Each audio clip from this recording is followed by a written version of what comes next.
আগরতলা মহেশখোলা শ্যামাপ্রসাদ সার্বজনীন দুর্গাপূজা কমিটির উদ্যোগে বুধবার সকালে 4টি বিভাগে বর্ষা আঁকো প্রতিযোগিতা অনুষ্ঠিত হয়। প্রতিযোগিতাকে ঘিরে সবার মধ্যে উৎসাহ উদ্দীপনা দেখা যায়। ষষ্ঠীর দিন এলাকার বিধায়কের হাত ধরে পুজো মণ্ডপের উদ্বোধন হবে।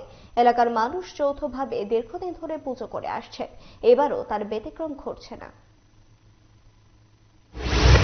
আমাদের মহেশখোলা সার্বজনীন একটা পূজা, এটা আমাদের ক্লাবের না, আমরা সকলে মিলে পুজোটা করি।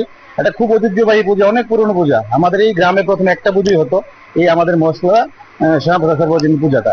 আমাদের এখানে এখন আমরা আজকে যেমন মহলের দিনে আমরা ছোট কচি কাচাদের নিয়ে 4টা বিভাগ নিয়ে আমাদের বৈশাখ প্রতিযোগিতা চলছে।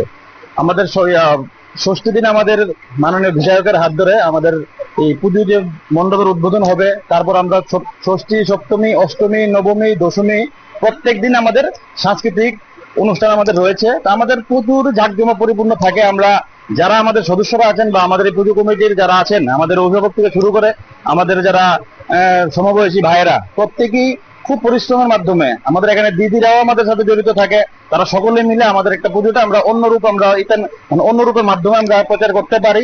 আমরা বিভিন্ন সময় বিভিন্ন জায়গা থেকে আমরা এই পুজো কমিটি স্বল্প বাজেটের মধ্যে আমরা খুব ভালোভাবে আমরা পুজোটা করাতে আমরা অনেক জায়গা থেকে আমরা পুরস্কার আমরা পেয়েছি।